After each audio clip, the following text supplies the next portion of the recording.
Hello' friends, good morning সকলোকে পুনৰবাৰ মোৰ এটা অন্য ভিডিঅ'লৈ আপোনালোকক স্বাগতম জনাইছোঁ। মই আজি আহিছোঁ অন্য এটা ভিডিঅ' লৈ। আজি হৈছে ডিফেন্স লাইনৰ, এইটো হৈছে আছামৰ ডিফেন্স, আছাম পুলিচৰ বিষয়ে আমাৰ CM ডাঙৰীয়া মামাই আমাক জনাই দিছে যে আমাৰ PST কাট অফ আৰু এডমিট লগতে এক্সাম কেতিয়া হ'ব এইটো সকলোবোৰ আমাৰ CM ছাৰে জনাই দিছে যোৱাকালি, আৰু এইটো আপোনালোকক আজি মোৰ ভিডিঅ' আকাৰে অলপমান দেখুৱাই দিম বুলি আহিছোঁ।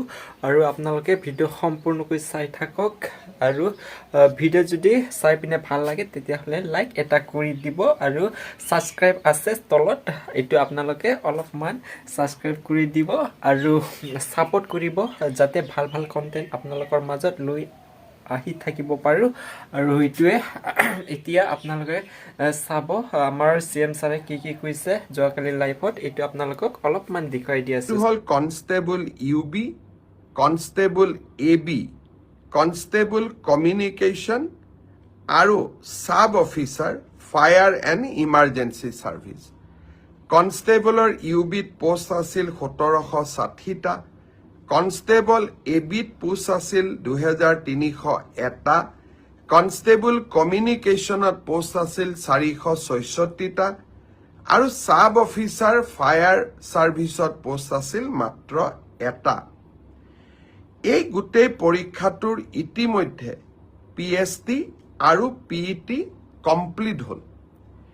এই পৰীক্ষাটোৰ যিসকলে PST PETত কোন পাছ কৰিলে, ইয়াৰে ৰিজাল্ট অসম আৰক্ষীয়ে 12 মাৰ্চ তাৰিখে ঘোষণা কৰিব। অৰ্থাৎ কনষ্টেবল UB AB পৰীক্ষাৰ প্ৰথম ৰিজাল্ট 12 মাৰ্চ তাৰিখে প্ৰকাশিত হ'ব।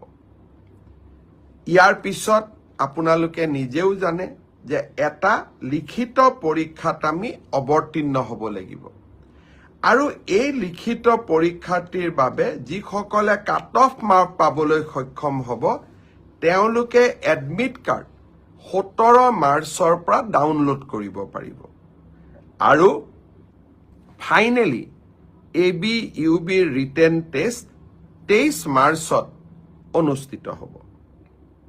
ইয়াৰ পিছত অসম আৰক্ষীত ড্ৰাইভাৰৰ 667টা পোষ্টৰ বাবে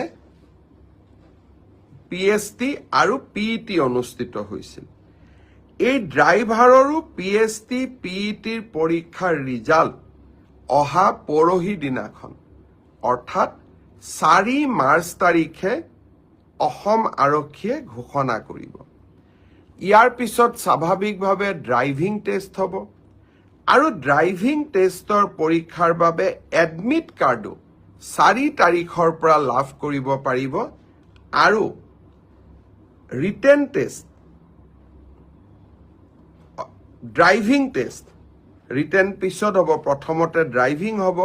ড্ৰাইভিং টেষ্ট 10 মাৰ্চৰ পৰা অনুষ্ঠিত হ'ব।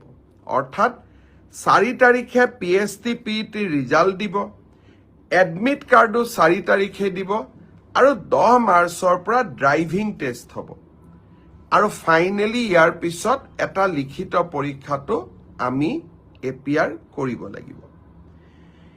এতিয়া মই আহিছোঁ কনষ্টেবল AB